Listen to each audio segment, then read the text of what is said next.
Things. Let's bring in a guest now to dig a little bit deeper into this. We've got Thomas König is joining us. So great to see you, Thomas. Now, we saw intense public engagement in this election, 83% voter participation. What would you say the priority is for Germans now? I think that the Germans, and in particular the young Germans, perceive their situation as a kind of a sinking ship.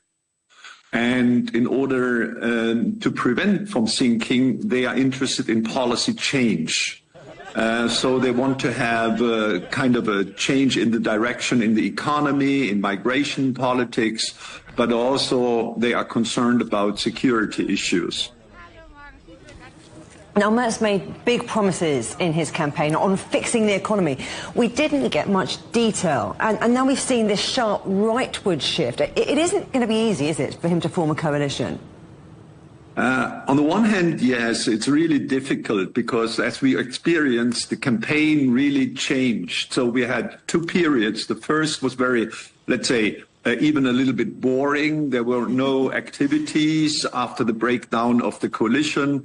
But then, once Friedrich Merz announced a strong leadership, without making any compromises, the whole campaign changed and emotionalized. And it only almost exclusively focused on migration politics rather than economic issues, which perhaps are the more fundamental problems in Germany these days. So indeed, it's true, there is not so much, let's say, in detail known about his plan, but I guess that, especially with the Social Democrats, it will be, let's say, possible to find common solutions.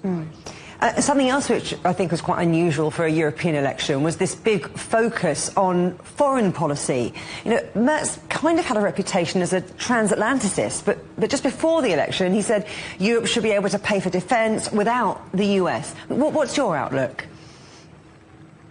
I think these are really the fundamental challenges not only Germany is facing these days, but whole Europe. And that has dramatically also influenced now the current German government, and it will also influence coalition building, I guess.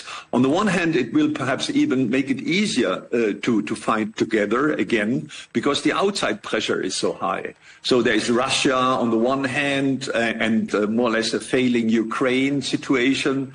And then on the other hand, we have the Trump administration, which is not very pleased about German politics. Let's call it that.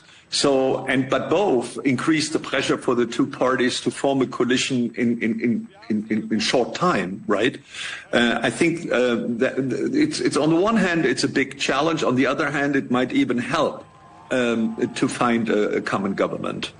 So let's look at the other corner of the triangle. You've mentioned the US, we're talking about Europe. What about China? What can we now expect from Germany's relationship with China?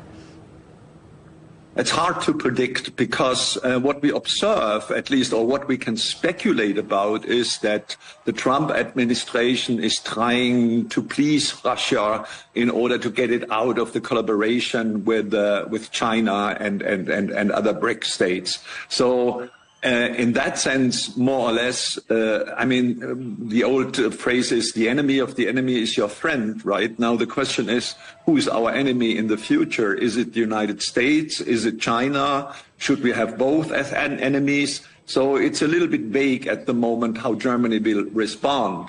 However, the situation with China is quite different than that with Russia. So China is an economic player. Germany has close economic relationships with China, while in Russia it was more an import for gas and oil.